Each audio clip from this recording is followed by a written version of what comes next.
Hey, Zach, how are you doing today? I'm doing well. I'm exhausted, but well.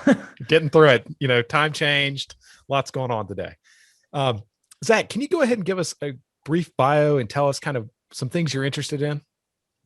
Sure. So I am professionally, I spend most of my time as a principal at 1517 Fund, a pre-seed stage venture capital fund spun out of the Teal Fellowship, primarily backing founders who are uncredentialed outside of tracked institutions.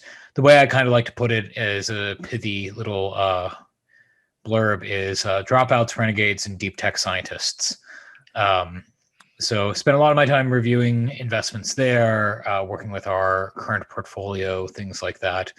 We're a small team of four, so it's a little bit of everything kind of world.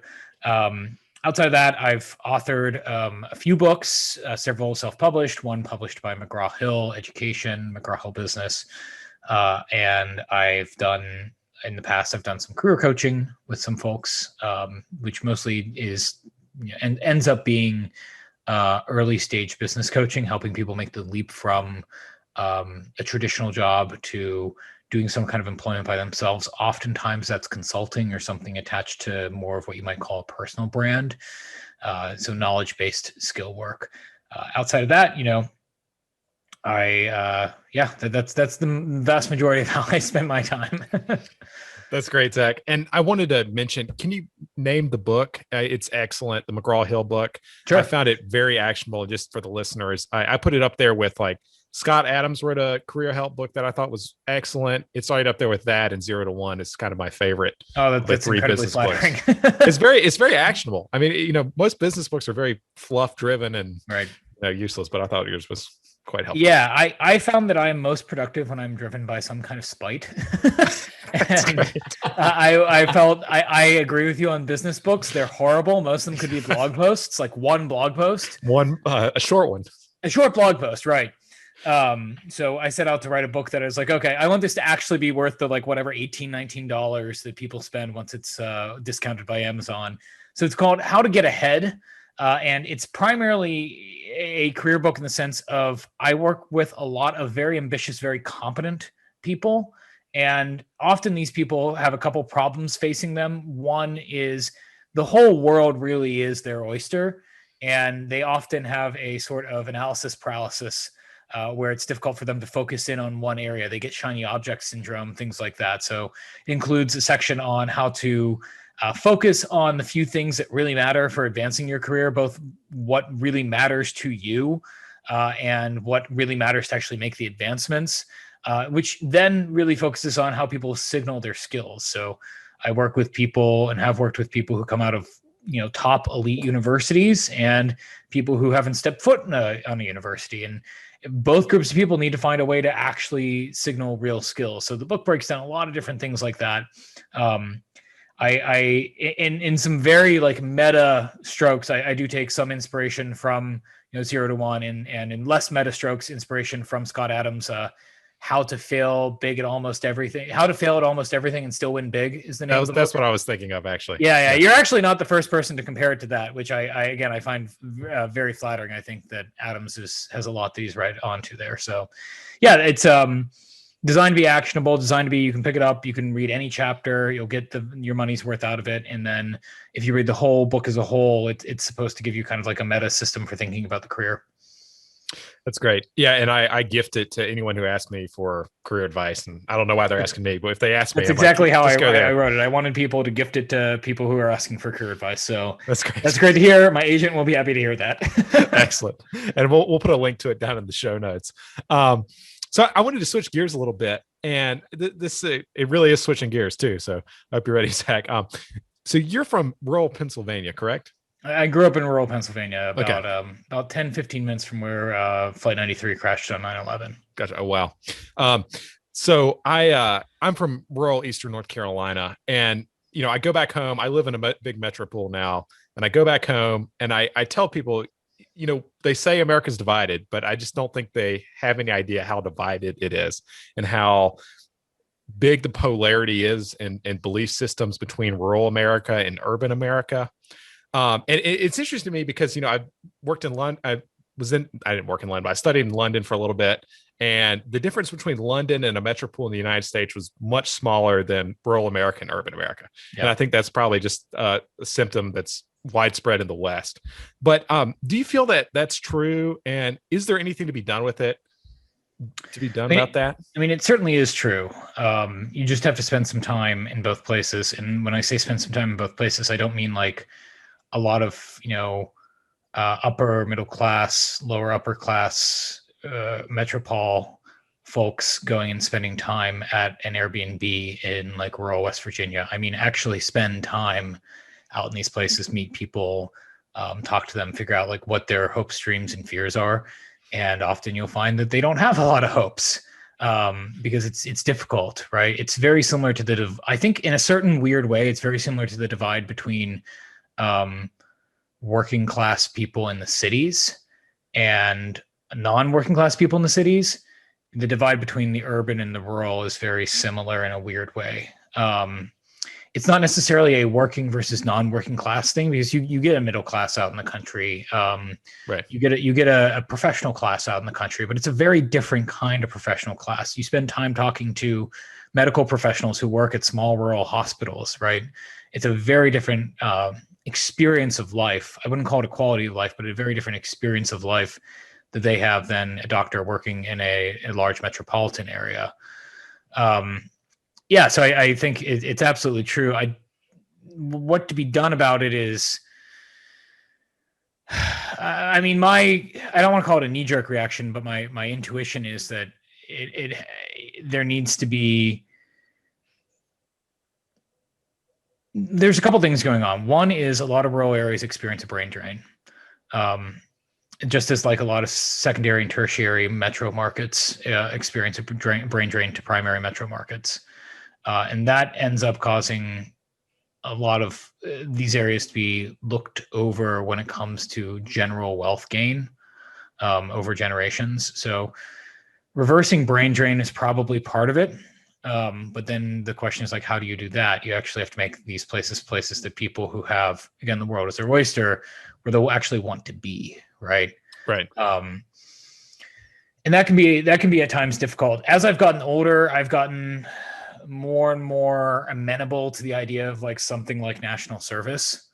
Because I think what ends up happening is there is and I say this as someone who used to have like fairly libertarian inclination. So to hear myself say that and to hear people who've known me for a long time say that comes as a surprise. And it's not something I've spent too much time thinking about. But when I do think about what is to be done, with big quotation marks around it, I kind of like the idea of something like a national service model, because I think what we have right now is we have the universities working as a de facto national service that people go into. The government pushes it like it's national service.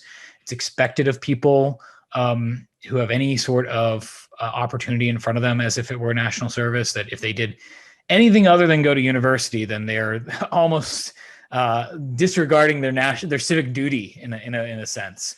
And I think what you end up having happen is you end up having people who are going to be successful in life.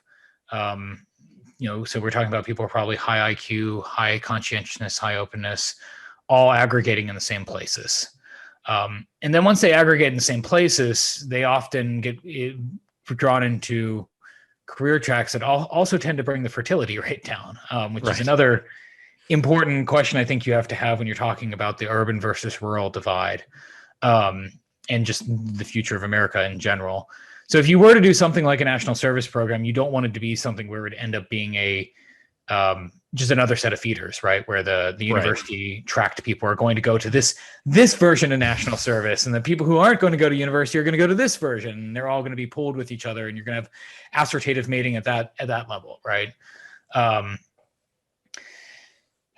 Yeah, so it's a big question. I suspect it is something like you deploy young talent to places they wouldn't otherwise go, so they can be exposed to real problems inside their own country. And actually have some skin in the game in solving those problems. And hopefully those are being problems that they wouldn't otherwise be asked to solve. I'm not a believer in most human capital theories of higher education. Again, I think that the way that higher education primarily works is the universities are very, very good at selecting for people who are going to be successful anyway. So the joke I like to tell my friends is if you wanted to start a university, the way you do it is you start a private club. And in that club, you do an IQ test, but it's not actually an IQ test because that's illegal. So you do something that's essentially an IQ test, and something that's essentially a tracker for conscientiousness, and something that's essentially a tracker for openness. And then you select the people who are in the top, quartile or the top decile of whoever comes through, and those are now your club members. And you filter out, you do some filtering to get, your dangerous, like dark triad characters out for the most part, so they don't bring the whole organization down on itself.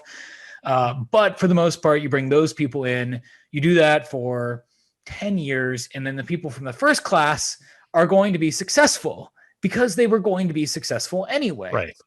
And then the people in the 11th class are going to be even higher quality people because what they're doing is they're just imitating the successful people they see around them who are now graduates of your club.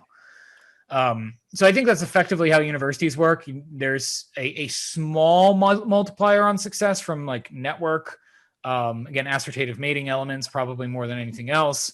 And maybe some exposure to resources, but I think a lot of these are resources these people probably would have found anyway as a function of high conscientiousness, high openness, and high intelligence, whatever you want to call intelligence. I know IQ is a controversial measure of that. So I feel like mixing the bag up a little bit would be helpful. Zach, do you think this divide between urban and rural America has changed in the last century, or was it like this 100 years ago as well? I mean, if you go back, that's a great question. If you go back to the Federalist Papers and the Anti-Federalist Papers and the constitutional debate in the 18th century, you can see there was this divide back then between the Jeffersonian system and the Hamiltonian system. So I think it's something that's just kind of inherent in the American model as a function of just how large the United States is. We're a very, very big country. You sometimes see this image go around on Twitter that I have to kind of pick on, that is you see this in new urbanist Twitter sometimes, of proposed high-speed rail system across the United States. And I always look at that and I think it's kind of funny because it's usually based on either a Japanese model or a European model. And there's a couple differences between the United States and Japan and Europe, and largest being population density and size. The other largest being that both of those regions were completely demolished in the 1940s for a very specific historical reason and rebuilt with trillions of American dollars. We have plenty of airports. We should make better use of our airports. But that aside, yeah, I think that's something that's kind of inherent in the American model. And the thing I kind of worry about more than anything else, I was thinking about the question that Will posed to me, because he mentioned it over a document he sent me before the interview. And in a certain sense, I don't think the divide is a problem. I only think the divide becomes a problem when the differences are amplified and the stakes are increased.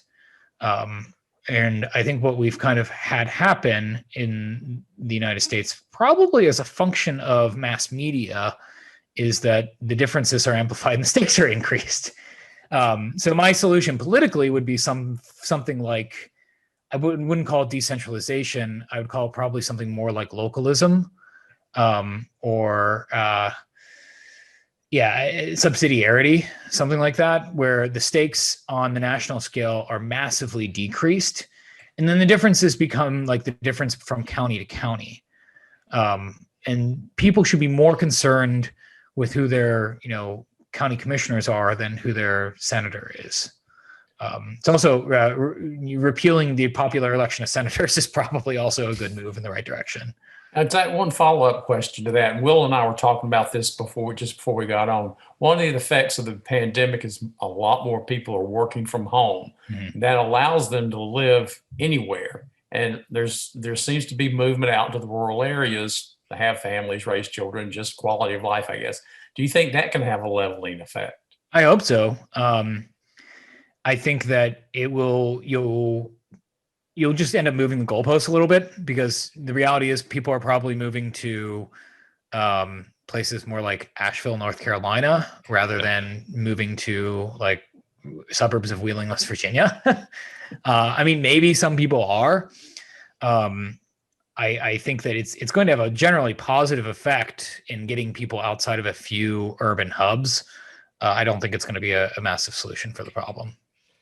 And Zach, you mentioned localism a little bit and this kind of brain drain from rural America. I was just reading Sound and the Fury by Faulkner, and one of the weirdest elements was one of the characters that went to Harvard and came back to practice law in rural Mississippi. Like, this is that it was so foreign to me to see that. Like, that would never happen nowadays. Well, if it would happen nowadays, he would be planning to run for senator in like 4 years. Exactly. Right? I'm gonna be governor. That's how it would work. Then I'm gonna be president, and it's gonna be great. Right. Yes, exactly. Do you have any thoughts on why that shift happened? Because that's really bizarre to me. I talked to a hospital administrator recently, and he said even in his career there'd been a shift where physicians would usually they take a little bit more money to go work in a rural area, but now he's got to pay them 2, 3, 4 times as much as they would make in Charlotte versus in rural North Carolina to live in these different places, which just struck me as like a real cultural shift. I mean, if you're from a rural place and have moved to a city, you know what it feels like to go back to a place that has a dwindling population. It's a very weird existential experience. I don't want to call it depressing because I feel like that's too easy of a word to grab at. But if you're asking people to go someplace that just genetically speaking, and I just mean just as a function of who's moving in versus who's moving out, is dying, it's really, really hard to sell people on that. There's this old Kevin Williamson, I think, article about rural America that was just abhorrent. And he made the claim in it that it was at National Review. He made the claim that these places deserve to die because the resources, that they're economic drains on the country, they're moral drains on the country, et cetera. And I think he's absolutely wrong about that, but it's difficult to paint why he is wrong to somebody who's just looking at something on a spreadsheet, right? Right. I suspect he's looking at the data on a spreadsheet and looking like how people there on average vote, how the general quality of life comes down again on a spreadsheet. So you have to get people to move there. They have to have roots. People move to cities in part to, again, for mating purposes. If you're like a doctor who doesn't have a family yet and you want to have a family, you're going to have a much better dating market in New York, even if you're making half of what you would make in rural Pennsylvania. Family is a huge part of it. Most of the people I know who did go to elite universities and go back to their hometowns, if they didn't do it for like some weird borderline sociopathic reason to run for office someday, they did it primarily because they have family. So I think the earlier you can get people to responsibly have families and put down roots, the better. Got it. Operative word there obviously is responsibly. But I think we've taught people that it's far more expensive to start a family than it needs to be. Brian Kaplan has really good research on this out of George Mason University. He has a nice little book called Selfish Reasons to Have More Kids. And he does admit, it's moderately expensive to have the first child, but every additional child after each that, marginal child's less. Yeah. The marginal cost ends up going down. So if you can really focus in on that first one, I think for a lot of people, both the actual financial cost and also the psychological cost of it. And to directly answer your question, because I realize now I haven't really answered the question about the move. Big part of it, as you alluded to, is financial. I think the financialization of the economy in the 1980s probably played a big part. Being a bond trader in the 60s and 70s was actually not that lucrative of a job.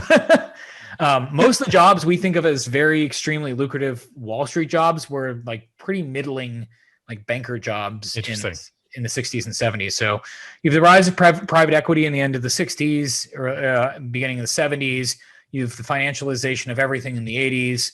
I think that just naturally moves a lot of money to the financial hubs, which tend to be the coastal urban hubs. Then you have globalization. Money, no matter where it is in the world, looks for yields. And it turns out the United States has just been the best place, the best open market, at least in the world, for yields. So now all the money in the world is going to a handful of American cities. That's exactly what we have going on right now. I was talking to a friend of mine the other day who is super wigged out by the housing market right now. And yes, it is concerning. I do think we are seeing indicators of inflation pop up in things other than consumer goods, although they're starting to see some price increases in consumer goods. But really more what it is than anything else is like the U.S. stock market and U.S. real estate, whatever American financial good market you want to look at. Money all over the world is a function of the global markets being brought to their knees because of coronavirus is going to the United States. And that's what's really been happening on and off over the last 20 or 30 or 40 years. And that just means if the money isn't going to go directly into wages, say for doctors in your case, it's going to go somewhere in the local ecosystem. So you're just going to have more and more expensive amenities in these cities than you're going to have out in the country. And even if the cost of living is much lower out in the country, the quality of life, especially for somebody who's now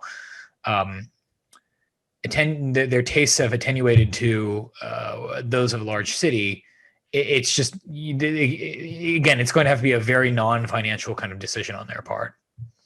That's a great point. I remarked to someone just on the amenity side, there was more diversity in dining within half a mile of my apartment now than within 50 miles of where I grew up. Oh, yeah. And it's just like, this crazy scale thing. I remember I had to drive 3 hours growing up to go to a Persian restaurant. And like, that's not to ding the town I grew up in. There's a lot of good things about what that town can represent.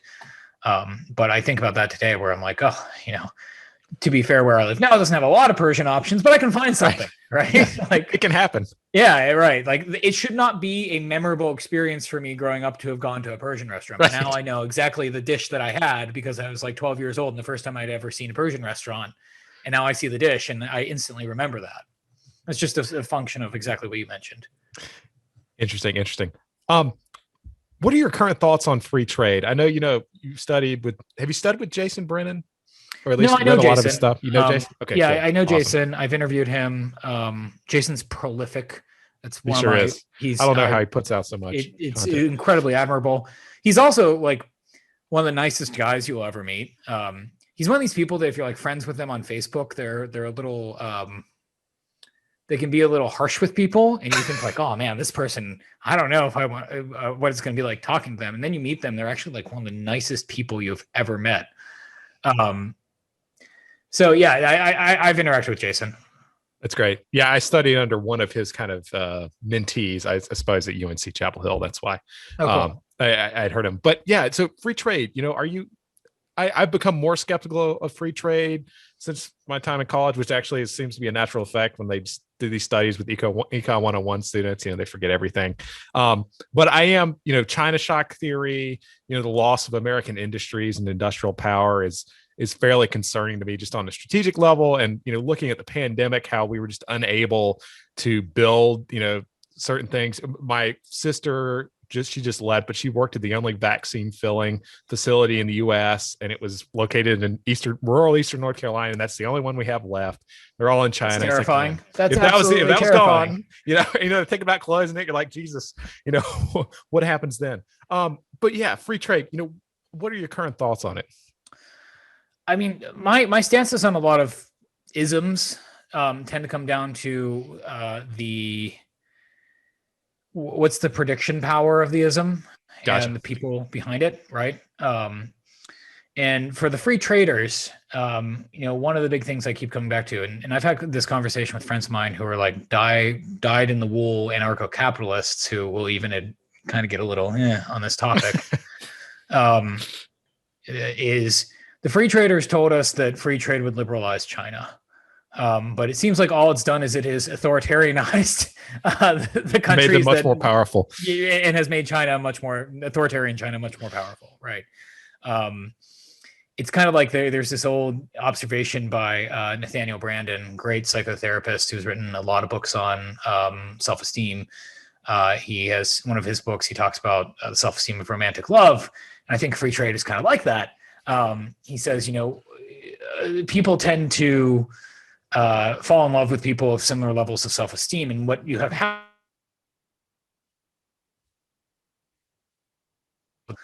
but it just ends up dragging that person down. So I think free trade and liberalism is kind of like that. We might have seen some examples where it's led to liberalization, but I think just by the sheer number of people in a certain population group, it seems like on average it's actually led to, has opened up the opportunity for a lot more authoritarianism. It's almost like this weird idea people had. It was like they were reading Karl Marx, and they're like, once you hit this standard of purchasing power parity, you suddenly become like this capitalist, liberal nation. I don't know. Yeah, I mean, I think maybe perhaps more charitably what it was, you hear the old stories about blue jeans bringing down the Soviet Union, or like Gorbachev. I think it was Gorbachev. It might have been Khrushchev even before that. Going to a grocery store in the United States and thinking it was all fake. Right. And like, I think that's probably really what they're doing. It's more of a political economy kind of prediction. Just extrapolating. Extrapolating out, and it's like, the Chinese have studied the USSR. And just because something worked in the USSR does not mean that it's going to work elsewhere. So for a lot of the reasons you listed, strategic reasons, I'm skeptical at least of trade with certain authoritarian regimes. I heard somebody say once, so I did not come up with this phrasing, but I think it's genius. And if I could spend more time thinking about trade and globalization, this is probably the direction I would go in. This gentleman said once, if I were running American economic policy, it wouldn't be America first, it would be America's first, which really means shortening our supply chains, strengthening our strategic relationships in the Western Hemisphere. I think the reality is, at the end of the day, the United States has lasted as long as it has without an invasion from outside forces because we've got two large bodies of water on both sides of the country. We got really, really lucky, and our former heads of state were really smart to try to build the country from one side to the other side.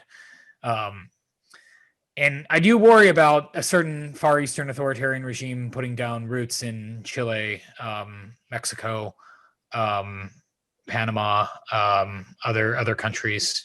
Said regime has taken out advertisements on New Year's Day in Chile, telling the Chilean population how much they appreciate their national relationship. Chile is an important mineral mining hub. So that's concerning, right? Like I would want those minerals to primarily go to the United States. So North and South America, West Africa, the reality is the perception of Americans is probably better in West Africa than it is anywhere else in the world. West Africans remember the amount of resources that one of the George Bushes, George H.W. Bush, I believe, put into fighting AIDS there. That's important, and that goodwill we should use. I'm skeptical of the liberalization narrative behind free trade. I understand a lot of the arguments for free trade. I also, though, understand that national morale matters, and people need to believe that the future is going to be better than the past. And that's hard to do. You can look at the raw GDP per capita, but when that GDP per capita ends up concentrating in a few places with relatively few people, that leads to political instability. And political and social instability is kind of a prerequisite for that increasing GDP. So I guess at the end of the day, I'm talking about massive inequality of some kind. I don't know if it's necessarily income inequality. I feel like that's probably the wrong thing to focus on. But I would call it optimism inequality. So interesting. Wages should keep pace with the cost of living at the very least. Right. It seems very important. And I wonder if a lot of these symptoms we've been talking about are there's symptoms of slow growth, or it's slowing growth. So maybe growth it's still growing, but not as fast. And that's a real problem when you feel like your kids aren't going to be as successful as you are. It's a very negative feeling. And that's something that's very foreign to us in America. Well, and the thing that leads to is people just have fewer kids. That's true too. And there are lots of reasons why people have fewer kids. Central planning can be one of those reasons. We talk about fertility crises here. Again, there's a certain authoritarian Far Eastern regime that has a much worse fertility crisis that will lead to a pension crisis. So there are lots of core reasons that one should institute pronatalist policy.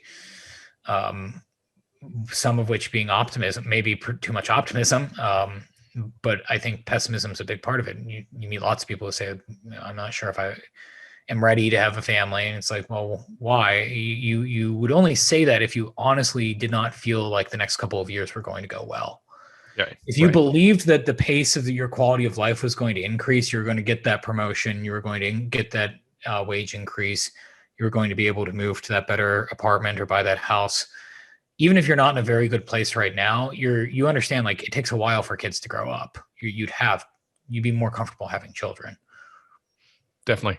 That's a huge problem in our society. And this is connected to another question I had for you. A lot of people's lives seem to be fairly devoid of meaning at this time. At least, that's what you see on Twitter, right? And people bemoan this fact. And I do think it's true to a certain extent. You're Catholic, correct? Yeah. And how is that, working in tech where essentially, everyone I know is, fairly agnostic at least, or even atheist. How has that experience been? And I guess that's my question.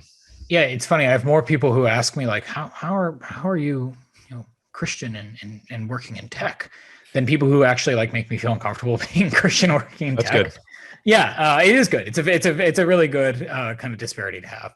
I do think that the materialist atheists, the new atheists, that group of people, they have a lot of sway over, again, particularly urban oriented, high competence individuals. But I also think there's kind of a historical reason for that. So, one of my colleagues, Danielle Strockman, she's the co-founder of the Teal Fellowship, used to work at the Teal Foundation.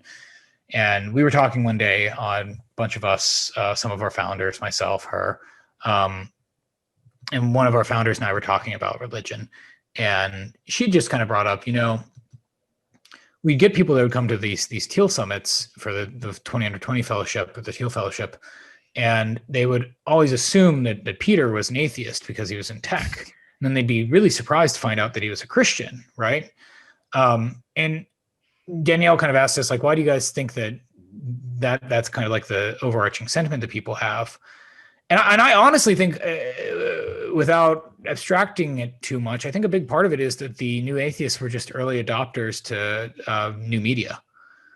If you were growing up in the early 2000s, you were listening to podcasts or on YouTube, it's just far more likely you were going to come across Sam Harris than you were Bishop Barron. That's right. Just as a mere function of exposure. And I think that and to the extent that you would come across a lot of religious and religious adjacent thinkers, it was often kind of like the AM talk radio people, right? Unfortunately, which end up giving people, I think, a bad impression, myself included. Growing up, I'm a convert to Catholicism and almost a revert of sorts to Christianity, because people often were exposed, and speaking for myself here, to the much lower caliber arguments for, Christian metaphysics, Christian theology in general, and certainly for ecclesiology. So I think that's a big part of it. So for me, I have not found that people are dismissive of it. I try not to I don't put it in people's faces for work. Right. I'll post some, pretty church pictures on Twitter sometimes, I think, and share some articles on those topics. And what that has actually led to is more people in tech who identify either as Catholics or as Catholic adjacent coming and talking to me in private. So if anything, it's been good Got for it. me, unintentionally. That makes sense. And could you pitch Catholicism? So you're talking to two, and I would call ourselves inverse Catholics. We're both Quakers. So I'm convinced if you're Christian, you should probably be a Catholic or a Quaker. Like this is like these are your two real options. Everything else is just like shades of gray in between. I don't know a whole lot about Quakerism. I did go to Penn, so I was nice. exposed to a lot of like Quaker images. Right. But no, so I mean, again, going back to what I said a few minutes ago, for me, a lot of isms come down to the predictive power of the ism and of the primary proponents of that ism, right? And for me, the primary proponents of Catholicism tend to be the Thomists. Got it. So when I was flirting with materialist atheism, probably the furthest I got was like a weird sort of like deism, I joke with my friends, it's like crypto-Masonic deism. Nice. So so that's probably the furthest I got. And when I was flirting with some of the more materialism, a friend gave me Ed Feser's book. Ed Feser's a neo-scholastic thinker out in California that I think just decimated materialism, just really made the philosophical argument that you can't have philosophical arguments within the realm of materialism about which materialists try to use materialism as their ground of arguments, right? And that was really helpful for at least keeping me out of that world. But for me, a lot of the predictive power of Catholicism, but especially Catholicism through the lenses of Aquinas's exposition of it, and to a certain extent, even though he's more in the Platonist vein, Augustine's exposition of it, just lined up with my experiences of reality, right? Like the predictive power of the human condition seemed to be very well explained by the Church's doctors. The deeper I interact with them, the more I tend to find that that's true. So I'd identified closely with virtue ethics before becoming a Catholic. So it was easy for me I don't want to say it was easy for me to grasp onto, but the learning curve for me in Thomist moral theology was not that difficult to overcome. Aquinas calls Aristotle the philosopher when he's writing. So he'll talk about like the evangelist. He'll talk about the philosopher, and he's talking about Aristotle in the case of the philosopher. So that was an easier learning curve for me. But again, the predictive power of the Catholic worldview of the sinfulness of man and the need for reconciliation and the need for grace was just it cohered very closely with the data I saw in the world. And then there was an aesthetic element of it as well. I'm not a particularly effective person, so it's difficult for me to fall into. I have some friends, for example, and this is not at all bashing Pentecostals, but I have some friends who are Pentecostal, and you'll see like Pentecostal church services, and it to me it just seems very effective with an A. Gotcha. A lot of emotion, and I get it. Like if their theology is right, it would be a very emotional experience. So I understand that. But the most that I've had, the affective experience in a church has been in both the traditional Catholic Mass and in some Byzantine masses, which look more like an Eastern Orthodox Mass. So again, to the extent that I understand the theologies, the way I came to Catholicism was, okay, I generally think the narratives and the historiosity on Christ are true.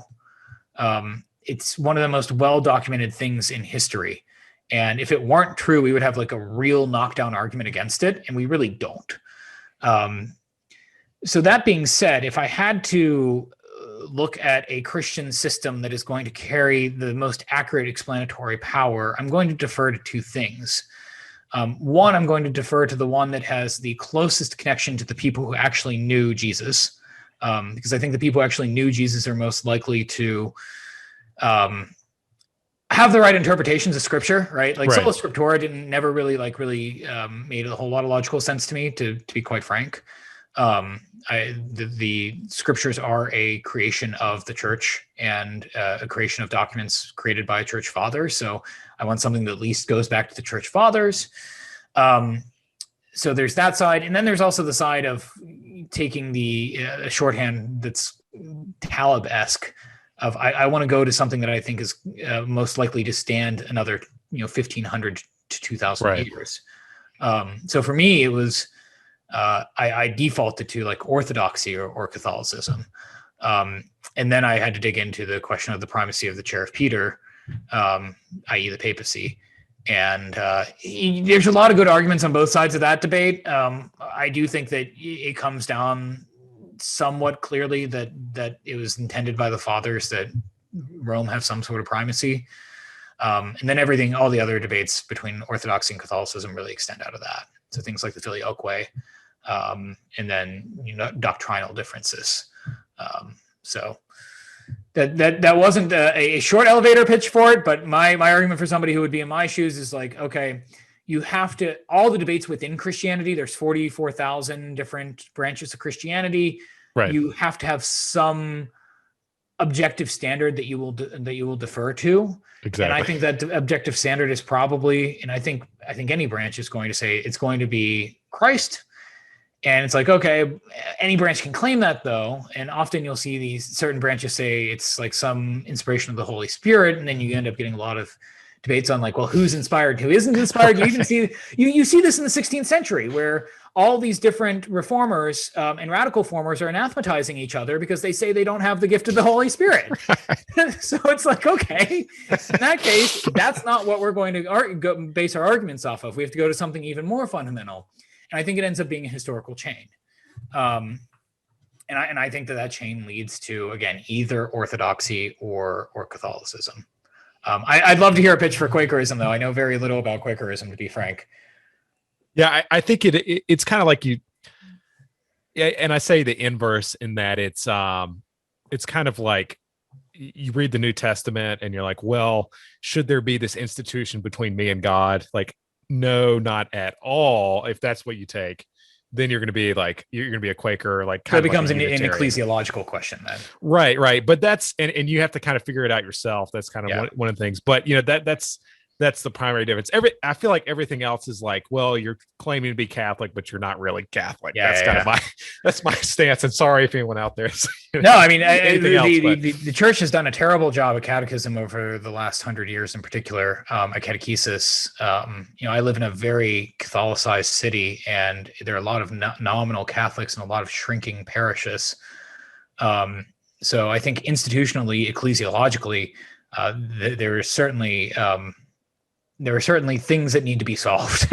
Right. And I find myself closer to some of my non-denominational friends, and I would suspect probably Quakers at times, than I do with a lot of people that are formally within the church structure.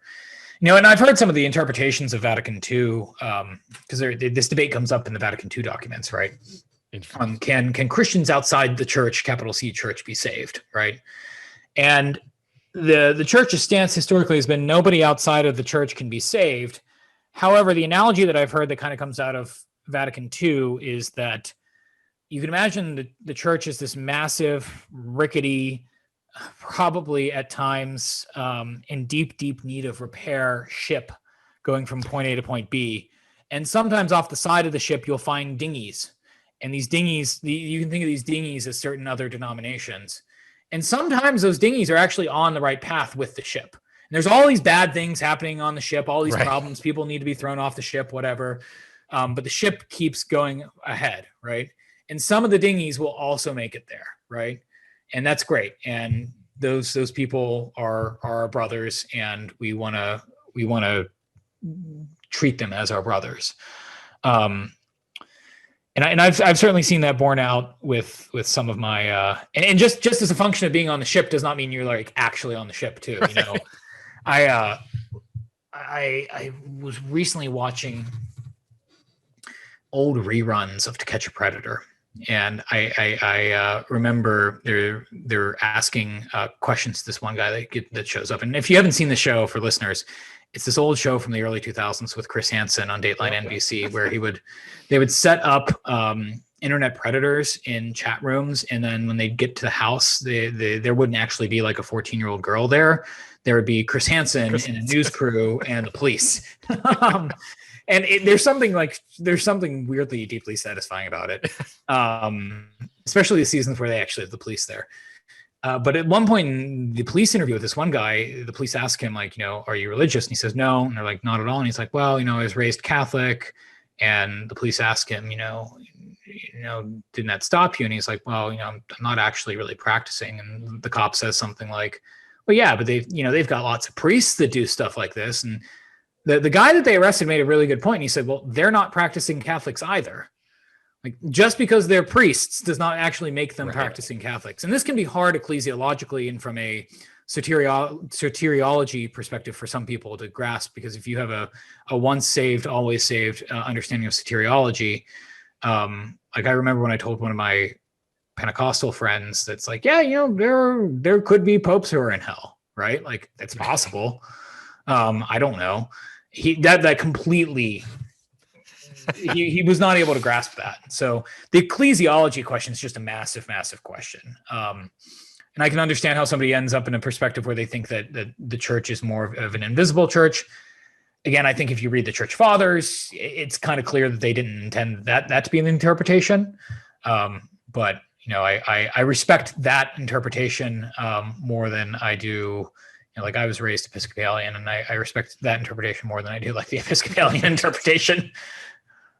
It's a really, really interesting question. Dad, did you have any questions?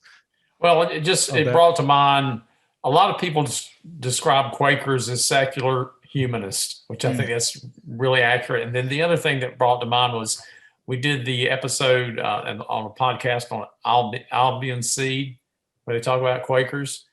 And that book sort of made the case for Quakers not being very successful as a religion, but being really successful and helping create the modern world. Kind of say something about that, Will. Right. Have you read Albion Seed by any chance? I have not. David Haggard Fisher. It's really a really excellent book. But yeah, so you know, the four founding English kind of cultural groups that came to America and founded America, you know, Quakers, Borderers, kind of the English Cavaliers, and the Puritans. Anyway, yeah, his thought is that, well, when you think of like modernity and you think of like the modern values a lot of people hold now, it's like secular humanism, and it's like it's the values Quakers held in the 1600s when they came over to Pennsylvania, and those ideas have kind of, to a certain extent, won the day in the cultural realm. And you don't see a lot of like competing well, you do see competing alternatives, but I think that's the thesis you're talking about, Dad. Yes. Is that right? Yes. Yeah, I'm not familiar with the argument from, I mean, I'm not familiar with the argument of how you go from the Quakers coming to Pennsylvania to the secular humanism of, say, the early 20th century. I'd have to fill myself in on that. Because I think the natural conclusion of 1517 is secular humanism. Got it. Like, I would say that that's the year the world ended. And maybe you could say a new world began, but I think that's the year where, you know, one of my, I guess I'd call him like an intellectual mentor, put it well, where the adequation to reason that you have to make post 1517 when you are trying to understand divine revelation ends up sounding more like Schoenberg than it ends up sounding like Mozart. Because you lose any like basis for tonality, right? Got it. Once you move to personal interpretation, I think you lose the basis for tonality. And it's a fundamentally post 1517, probably realistically post 1521, the world, the frame of reference off of which we try to understand the world just shifts. Right. Definitely. And the natural conclusion from that is going to be something like humanism. Right. Yeah. That makes a lot of sense. I think that's well put. And I guess I'm assuming you do, but do you believe in the physical resurrection? The physical resurrection of the dead, or the physical resurrection of Christ? Christ. I specified. do. Yeah. I mean, I believe in both. But I do believe in the physical resurrection because, again, I think if you look at the arguments against it, they end up being just as outlandish as the actual claim that is put forward. Exactly. That's like mass hysteria of hundreds of people in Judea all at the same time would be very odd. Yeah, yes. Including some secular historians. Like it would be very, very, very odd. Just even as a Bayesian, that's great. I really like that. So I wanted to shift now to one more question, and then I have an overrated, underrated segment, if that's okay. Sure, yeah. Okay, cool. So and this is around career, so this is a total left turn. Sure. But if you had one lesson you give to people about their careers, what would it be? And I'm a big fan of mental models and filters. You use opportunity cost as the main way of trying to make career decisions. I was talking to a young lady the other day who asked me, should I work on my company or should I go get a job working at a venture capital firm? And I told her, well, first of all, venture capitalists, we are glorified mortgage bankers. Like the job is not nearly as interesting as people try to make it seem. Like in certain ways, it's super interesting and I love my job. But in other ways, it's like, I'm looking at whether I'm trying to trust somebody enough to make a decision on their business, in the same way that old mortgage bankers would try to like get to know you in your hometown before they would make a decision to lend you $100,000, right? And I tell her, like, the reason I work in venture capital is I have a terribly undiagnosed ADHD, and I can't focus long enough to be a founder. But I told her also, just look at the opportunity cost, right? Like, what are you going to learn by building your company over the summer versus what would you learn by working at the VC firm and not being able to build your company over the summer, right? So I would advise a lot of people think of career decisions in that way. 18-year-olds, I always tell them, like, look, get into the best college with the best financial aid you can get, and then immediately request a gap year, and then go work on something in that gap year. If you're already working on something in high school, some passion, try to professionalize it in some kind of way, a startup, an initiative, anything like that. If you're not, take your professional interests, cold email some people who work in that profession and see if you can intern for them for the next year, right? And then you can always go, you're expected after the gap year to go to school. And so there's that forcing function that if you don't find something, you can go do that, whatever. But if you're on a good track, you can indefinitely take that gap year. Once you're in, you're in. Like universities have not kind of changed that policy. People don't understand that they don't immediately have to go to university right after they finish K-12. And I think a lot of people end up in the wrong place in their careers as a function of going immediately to university. So if you end up thinking in terms of opportunity cost, that means that you can do things like, I can get into this school that I've been focusing on or whatever, or maybe you haven't been focusing on a school. Great, whatever. And I can take that next year and I can do something productive with it. And if you get to the end of that year, again, apply the opportunity cost filter. If your business that you're working in, let's say you started a startup, if it's going really well and you can go raise a pre-seed round and you think you can get some good traction and then maybe go from there, the opportunity cost of starting your freshman year at school is pretty darn high. Yeah, right. So you should probably keep working on the company, and then you can re-examine it again, right? Is the company doing well enough? Should you be at the helm? Are you learning a lot of things? Is it valuable? Do you enjoy it? Will you enjoy it? And then make that decision again. So use some sort of filter like that. I think that's incredibly helpful for people. It was very liberating for myself when I started applying it. I think that's really an important lesson, and one people don't get enough. I wanted to ask you this, in the founders you work with and the ones you see, is it for the successful ones, is it just, what are some of the more important factors? Is it just not giving up? And that was my personal experience with our company. It was just literally like this terrible it's tough to, I describe it as being like a professional running back. I mean, you're getting hit constantly. It's just like trying to stay healthy enough to play through the whole season. If you can make it to the Super Bowl, you're good. But and so much of it is just trying to survive.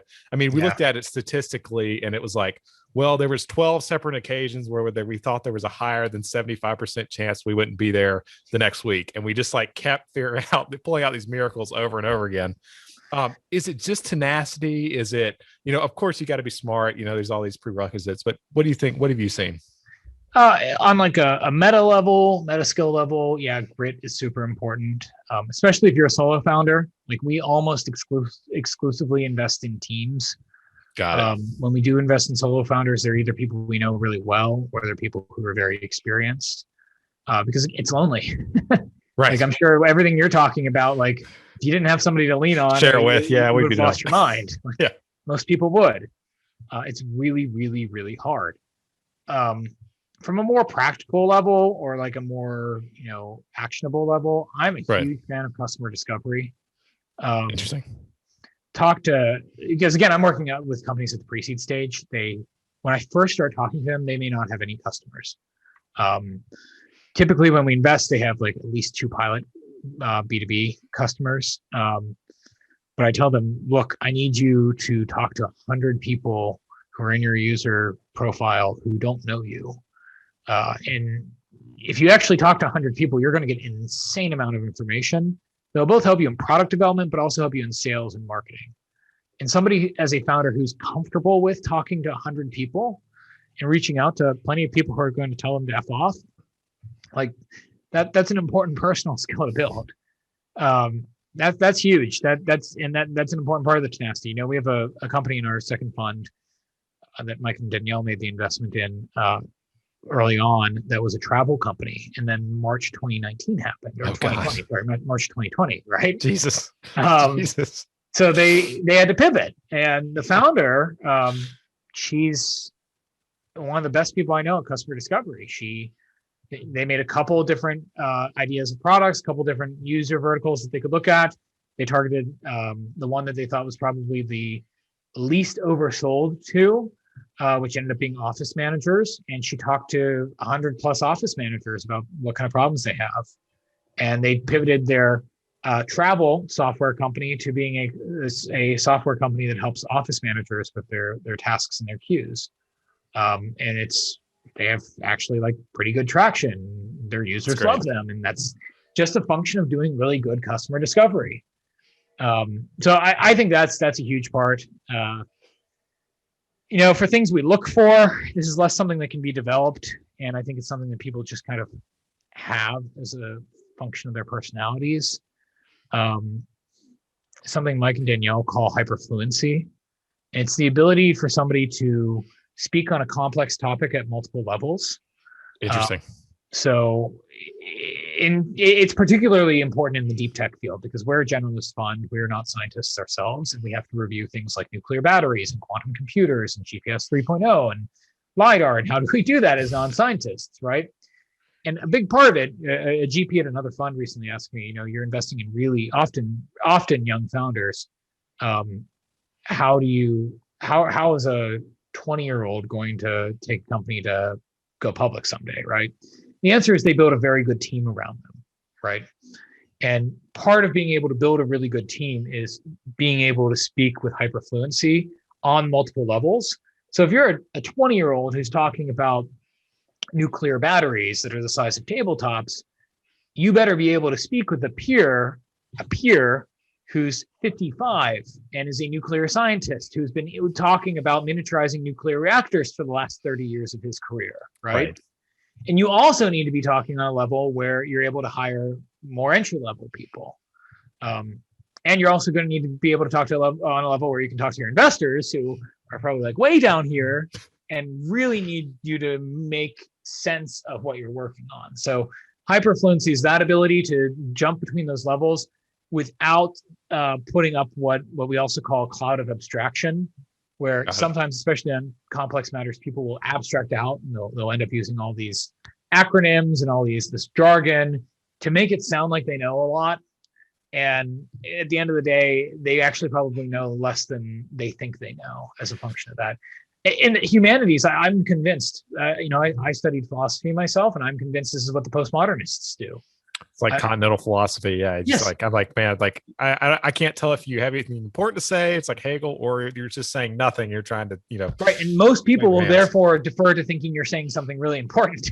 I think it should be the opposite. I know that was my experience as well. But you can find online, I forget what it's called. It's something like the postmodern paper generator. Is that the scandal where they sent it to this like huge journal and it got accepted and it was no, that's the Sokol affair. That's something similar though. We can talk about that. I'm just talking about it's one of these things. It's like a lorem ipsum generator. Okay, just press go. But it just generates jargon that if you presented it at one of these conferences, you would probably like actually be able to present it. What you're talking about is the Sokol affair. I think that's what it's called, the Sokol or Skokal affair, something like that, where I think it was mathematicians wrote up jargon papers, like gibberish papers full of postmodern jargon, and submitted them to certain journals in humanities, like reputable journals, and they got accepted. And they're like, papers weren't saying anything. Yeah. It was just such an indictment of how postmodern thinking ends up clouding the ability of one to even judge postmodern thinking. Right. And I think, realistically, I don't think that this is like some grand conspiracy or anything like that. Realistically, what I think it is we've overproduced PhD holding individuals in the humanities who are all talking to each other, and they need to find more to talk to each other about as a function of justifying their jobs and getting more grad students to come in to talk to each other about more things that they can all talk to each other about. Yep. It's utterly self-referential, just going around exactly. and around. That's exactly what I think it is. I think that, man, it's a wild world. So overrated or underrated? I'm going to throw a term out and just tell me why it's overrated, underrated. Maybe give me a sentence about it or two, whatever you feel like. So David Schmitz, overrated, underrated? Oh, underrated. Yeah, I mean, I think he's not well known out of like certain goofy, like libertarian adjacent circles in the philosophy world. We're talking about at University of Arizona, right? Yep. And his life story, I mean, he was a postman and then he became this philosopher. It's awesome. Yeah, I never met David, but I think that unless you're talking to a very weird, like libertarian adjacent group of people in academia, they don't know a whole lot about his work inside liberalism, as a school of thought. I only had one professor in school who was like one of the world leading Rawlsians who even knew about him. Oh, wow. Really? Yeah, no, it's such a shame. Yeah, no, I think that his work is really, really underappreciated. And again, the U of A has produced a lot of very prolific people. I'm pretty sure Brennan got his PhD there. I think you're right. Have you read Schmitz's property rights paper? I think it's... No, I haven't. He describes the Roanoke colony in Virginia and how everyone starved because it was, they had to collectively share the calories they produced. So, if the three of us were on the island and I went out and hunt a rabbit, we had to split it three ways. I've heard this argument. I haven't read the paper. I know exactly what you're talking about. Yeah. I mean, on the life story note too, like I have an interview somewhere. I don't even know if it's still hosted somewhere with Jason Brennan, where he's talked about his life story, and like he had to work in a factory as a kid, and like came from a relatively impoverished New England family, and is now probably one of the best compensated philosophers in America, and as a function of that in the world, and also in probably the top percentile of output. So really impressive. These people, like whether you agree with them or not, they're just deeply impressive individuals to get to that level. Well put. Nozick's Anarchy, State, and Utopia. Overrated, underrated? Among libertarians, I think it's overrated. But again, outside of the like little libertarian and libertarian adjacent world, I also think it's underrated. This is one of these books where so much of the literature on the book and the conversation in the book focuses on the response to Rawls. But the first part of the book is actually a response more or less to Rothbard. And he's trying to make the case for why Rothbard is wrong. So the first part of the book and the third part of the book, Anarchy and Utopia, are dramatically understudied. and I think that they're underrated. I think Utopia is just a really fun section to pull out. Like it's one of these ones where when we talk about it, we've done a few workshops at 1517 on things like polycentric governance, and there's just like some very fun sections you can pull out of the Utopia section in Anarchy, State, and Utopia. Nozick, just as an individual, was just like really impressive and surprisingly fun. For years, I was working with a friend of mine, Chris Nelson, to try to find, there are very few recordings of Nozick. Actually, I've noticed this too. I've never been able to find him talking, and he wasn't around. It's not that he was around in the 18th century or something. I mean, we found one in the Harvard Library. Oh, really? Yeah, and I think somebody got it online because we were looking at trying to get it online. So we found one in the Harvard Library. I've just heard from people who are privy to the matters that just personality-wise, Nozick and Rawls, they were contemporaries teaching at Harvard at the same time. We're just polar opposites as people. Really? Nozick was, very charismatic, he was handsome. Like he could come up with these crazy thought experiments kind of on the spot. Whereas Rawls was a much more melancholic figure. Just much more reserved, much more your kind of typical philosophy professor that you would expect. And Nozick would always be teaching, I think, with a can of something like Diet Coke. So it's not a surprise he died of stomach cancer. Right. Jeez, poor guy. Yeah. That's really interesting. And it kind of, it makes sense when you read their works, how it's interesting how one's personality plays into. I think he's just so witty. Like Anarchy State and Utopia is a fun read. He has a bunch of other things too that are really fun. There's one I constantly come back to that is online, hosted by the Cato Institute, called "Why Do Intellectuals Oppose Capitalism?" that I think is really incisive as well. And he kind of makes the argument that a capitalist society doesn't mirror like the meritocracy in a capitalist order is very different than the meritocracy in a school. And intellectuals are people who succeed very well in school, and people who succeed in a capitalist order, more or less, there's not a rhyme or rhythm to it that you could institutionalize like in school. Now, again, I think like we talked about at the beginning here, a lot of the traits that do select for people who succeed in school are people who are going to succeed in life, period. But it doesn't work the other way around, where just because you succeed in school are you going to succeed in life. So you get a lot of people who could be very successful who could be very successful in school who are not going to be very successful in the real world. That makes sense. Girard. I feel like it kind of depends in tech. He seems again, all these come down to like who am I talking to? Right? Exactly. Again, I wouldn't even say that he's overrated in tech. I still think he's underrated. People like talking about him because then it means like, oh, I read something that Peter Thiel talks about. Look at me. Too real, Zach. No. Like, my Lenten penance this year has been to get off Twitter, and it has been nice. So good.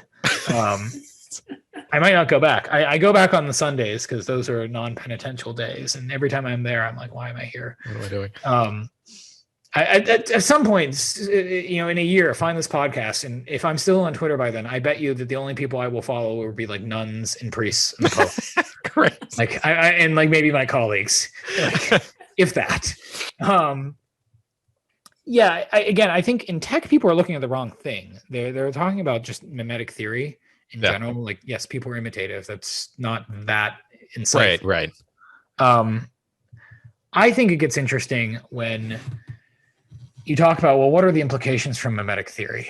And we recently hosted a Clubhouse conversation on this at our firm, and my recommended Girard book that anybody read is I See Satan Fall Like Lightning. I love that book. Yeah, it's great. First of all, the translation's good. People will tell you, either start with Scapegoat, which is fine, or sometimes people say things hidden since the foundation of the world. That's like telling someone like, oh, you're interested in Ayn Rand, go read Atlas Shrugged. It's like, no. Like maybe go. I remember I ran into a girl in high school who I saw had Atlas Shrugged, and I asked her if she was reading, and she said, I'm just reading John Galt's speech because that's the whole book. Like, if I read that, then I know everything I need to know about Ayn Rand. That's actually a really good point. And it's the length of the book too. It's like 200 pages. Girard, you want to read I See Satan Fall Like Lightning, because first of all, the preface is one of the best Q&As on memetic theory out there. It's written by the translator, whose name is escaping me right now, but it's just a great Q&A on what memetic theory is. Then the rest of the book is translated very well, so it's not too dense, and it's looking at memetic theory through the lens of the Gospels. And whether or not you are religious, obviously, based on our conversation, I am, but even if you're not, you should still have some basic grasp of the gospel story. If you grew up in Western civilization, you should have some general grasp of what happened, right? There's this guy named Jesus that some people thought was like maybe God, they weren't sure, and caused some problems. And then the Romans and the Jewish leaders at the time had him crucified, and then he rose from the dead. Like, most people get some basic understanding of that if they've seen Christmas and Easter, right? And there's a lot in that Girard pulls out on what mimesis does to a community, but also how one can avoid the horrors of what mimesis can do to a community. Mimesis left unchecked.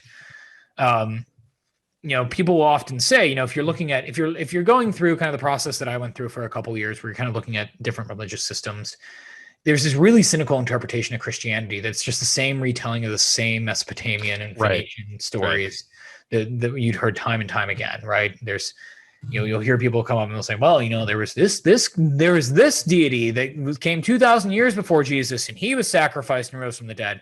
Girard points out one really important distinction here is that the Christian gospel narratives take the perspective of the victim, and they are the first real example of a narrative to do that, where all these other ones did not take the perspective of the sacrificed victim. They took the perspective of the crowd.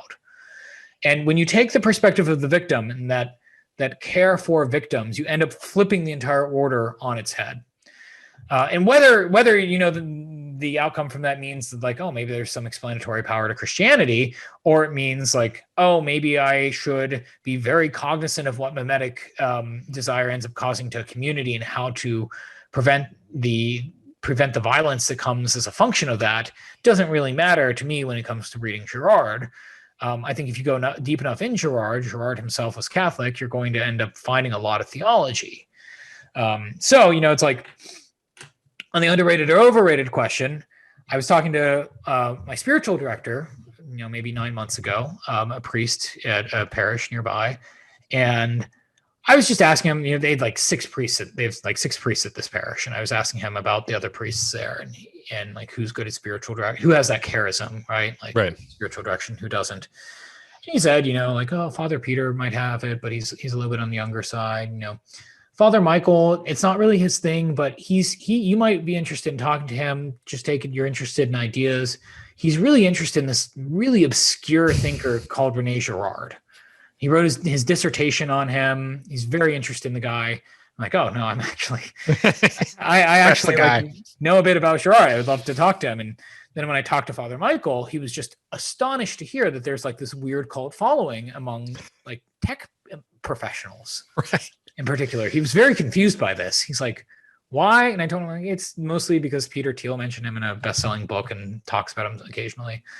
So that even shows you like very much underrated in the culture at large. Like Girard is fairly popular among Catholic thinkers. Like Bishop Barron has references him fairly often.